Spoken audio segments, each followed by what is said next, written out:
एक अनोखी खुशबू ब्लैकस्टोन अगरबत्ती।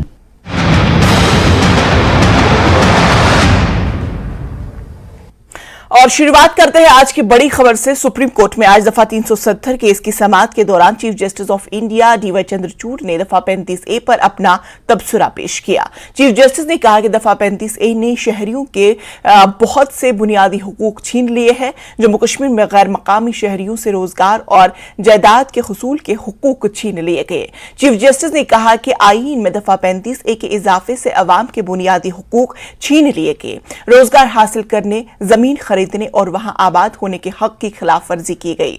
मरकजी हुकूमत ने अदालत में अपना मौकूफ पेश करते हुए कहा कि आर्टिकल 370 को मनसूख करने का फैसला कौमी मुफाद के साथ साथ जम्मू कश्मीर के लोगों की फलाह व बहबूद के लिए लिया गया है। आज सॉलिसिटर जनरल तुषार मेहता ने मरकजी हुकूमत की तरफ से बहस शुरू की। इस बीच सीनियर वकील कपिल सिब्बल ने कश्मीर के प्रोफेसर ज़हूर अहमद बट का मामला अदालत के सामने रखा। सिब्बल ने इल्जाम आयद किया कि सुप्रीम कोर्ट में आर्टिकल 370 पर बट की बहस की वजह से यूनिवर्सिटी ने उन्हें मुअत्तल किया। अदालत ने एजी और सॉलिसिटर जनरल से कहा कि वो जम्मू कश्मीर के लेफ्टिनेंट गवर्नर से बात करे। सुप्रीम कोर्ट ने कहा कि अगर आपको अदालत में बहस करने पर मुअत्तल किया गया है तो एजी इस मामले की देखे और हमें बताए।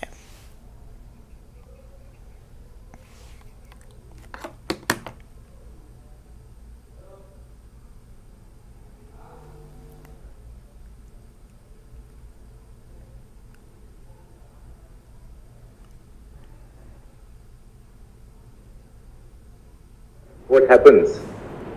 If you look at the CO, it applies part 3. That is volume 3. You get it at volume 3, page 14 months. Page 14. Yes, sir. Volume 3, page 14. But you bring in Article 35A, which creates an exception in 3 areas. Employment under the state government, 2, acquisition of removable property, 3, settlement in the state, leave aside scholarships. So though part 3 is made applicable, by the same vein, when you introduce Article 35A, you are taking away the 3 rights, 3 fundamental rights. 16(1), 19, 14. and 16(1). Then you are taking away the right to acquire removable property, which then was a fundamental right under 19(1)(f) and Article 31. And third, settlement in the state, which is a fundamental right under 19(1)(e). Right. So though the Constitution expressly made the provisions of Article 19 applicable, which would include these 3 rights, and Article 16, by enacting 35A, you virtually took away the fundamental right. Jammu Kashmir Waqf board की chairperson doctor Darakhshan Andrabi ने अपनी party के chairman Altaf Bukhari की उन पर तनकीद का जवाब दिया। अंद्राबी ने कहा कि वो उन लोगों की शुक्रगुजार है जिन्होंने इमामों से मुतालिक इक़दाम का खैर मकदम किया और उन लोगों का भी जिन्होंने इस पर तनकीद की। उन्होंने सवाल किया कि अहले इमाम या मुअज्जिन के इंतखाब में क्या हर्ज है? क्या इमाम को पढ़ना लिखना नहीं आना चाहिए? इमामों को खुतबा देना है। अंद्राबी ने कहा कि हमारे आने वाली नस्लों के लिए अहले इमाम का होना लाजमी है। हम कोई NGO या प्राइवेट लिमिटेड कंपनी नहीं चला रहे हैं, ये एक मजहबी तंजीम है। अंद्राबी ने कहा कि लोगों को तनकीद करने दे, ये इनके लिए हौसला अफजा है। मैं PhD हूं और यहां मेरी अहलियत का सवाल नहीं, मुझे खुतबात देने की जरूरत नहीं। लेकिन अल्हम्दुलिल्लाह जो हमने ये ऑर्डर निकाला है, ये सोच समझकर एक पैनल बैठी है जो वाकई में इमाम व खतीब पे मबनी है, जो मुफ्तीज पे मबनी है। उन्होंने ये पैनल और जो एडवर्टीजमेंट हमने निकाला, हमें चाहिए इस बोर्ड के लिए हमारे जो वक्फ, पहले हम उन लोगों का भी शुक्रिया करेंगे कि हमें वजाहत करने का एक बार फिर से मौका मिला कि हमारे जो मसाजिद है जो वक्फ बोर्ड के अंडर आती हैं, जो हमारी श्राइन्स आती है, उनमें हमें असामियां फिल करनी है। और असामियां जब हम फिल करते हैं तो क्या इमाम अनपढ़ होना चाहिए? क्या इमाम हाफिज कुरान नहीं होना चाहिए?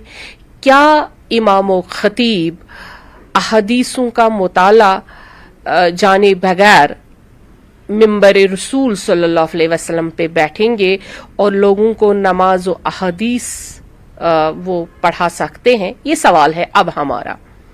हमने वही किया जो वक्फ बोर्ड के मसाजिद और दरगाहों के लिए और आने वाली पीढ़ी के लिए ज़रूरत है, क्योंकि हम एक इदारा चला रहे हैं, हम कोई NGO नहीं चला रहे हैं, हम कोई प्राइवेट लिमिटेड नहीं चला रहे हैं, प्राइवेट लिमिटेड कंपनी नहीं है, ये इदारा है रिलीजियस इदारा जिसके लिए हमें सरकार ने मुंतखब किया है और हम उन्हीं रूल्स एंड रेगुलेशन के तहत इस बोर्ड को चलाना चाहते हैं ताकि आने वाली पीढ़ी हम पे अब उंगलियां ना उठाए, वैसे ही जैसे पहले ये वक्फ खामोश था, वक्फ में पॉलिटिक्स चल रही थी, तभी सब लोगों को ये बहुत अच्छा लगता था। अब इसलिए ये कंट्रोवर्सी में आ गया क्योंकि पहले दिन से यहाँ पे हमने चैलेंजेस का सामना किया है, लेकिन जहाँ चैलेंज नहीं वहाँ काम भी नहीं होता है। इसलिए तमाम तनकीद करने वालों को हम फिर से एक बार शुक्रिया अदा करते हैं कि आप तनकीद करते रहे, हम काम करते रहे और हमें काम करने का हौसला इसी तनकीद से मिलता है। कुछ पर्सनल अटैक्स भी हुए, जो यहाँ के रीजनल पॉलिटिकल पार्टीज हैं उन्होंने आपकी क्वालिफिकेशन को लेके पर्सनल अटैक्स किए, तो कैसे देखते हैं, कैसे हैं आप इस सबको? देखिए, अल्हम्दुलिल्लाह हमने यूनिवर्सिटी तक तो पढ़ाई करी है, अगर नहीं भी की होती तो मैंने इमामत तो कहीं करनी नहीं है। जब इमामत का मैंने इमाम बनना होगा तो उसके लिए मैंने खुद से फिर हाफिज कलामुल्लाह होना बहुत ज़रूरी है, अभी वो मौका आया नहीं है। लेकिन चेयरपर्सन बनने के लिए जो क्वालिफिकेशन की ज़रूरत थी वो लोग बेहतर जानते हैं कि उन्होंने ही हमारी डिग्रियों को चेक करके हमें स्टेट अवार्ड से नवाजा है, हमें गवर्नमेंट ने खंगाल के इस कुर्सी पे बिठाया है। हम नकली डॉक्टरेट करके इस कुर्सी पे नहीं बैठे हैं, हमने बाज़ाब्ता PhD गुरु नानक देव यूनिवर्सिटी से करके आए हैं और यहाँ बैठे हैं। अल्हम्दुलिल्लाह उस कदर हमें क्वालिफिकेशन है। रही बात अगर हमें कहीं पे नमाज पढ़ानी हो, उसके लिए क्वालिफिकेशन ज़रूरी है। वो हम जो अब हमें नमाज पढ़ाएंगे उनको कम से कम कुरान तो याद होना चाहिए, अहदीस तो याद होने चाहिए, ताकि अगली जनरेशन अपने दीन के बारे में सही तालीम हासिल करके आगे दुनिया और दीन को भी हासिल करे। इमाम को कोई तकलीफ तो नहीं होनेगी, क्योंकि जो हमारे दारुल उलूम में बच्चे पढ़ते हैं, हमारे बड़े बड़े दारुल उलूम हैं यहाँ पर, और बड़ी बड़ी हमें यूनिवर्सिटियाँ हिंदुस्तान में हैं। आप सऊदी अरबिया में देखेंगे, वहाँ भी हमारी यूनिवर्सिटीज़ है जहाँ से ये दीनी तालीम पाकर लोग खुशी, जो असनाद इनको मिलती है, खुशी हासिल करते हैं। क्योंकि मुफ्ती कोई जात नहीं होती है। जैसे डॉक्टर दरख्शां अंद्राबी PhD करके डॉक्टर बनी है तो मेरे बच्चे डॉक्टर नहीं लिखेंगे, वैसे ही जब मुफ्ती की तालीम कोई पाता है उसको सनद मिलती है, वो मुफ्ती कहलाता है, ताकि वो फतवे दे सके। वो कोई कास्ट नहीं होती है, कास्ट नहीं है मुफ्ती, मुफ्ती तालीम है, सनद है। इसीलिए हमें मुफ्तीज चाहिए, मुअल्लिम चाहिए, आलिम चाहिए, आइमा चाहिए, क्योंकि हमें मस्जिदों में तबलीग करने के लिए आइमा चाहिए, पॉलिटिशियन नहीं चाहिए। जम्मू कश्मीर के मुफ्ती आजम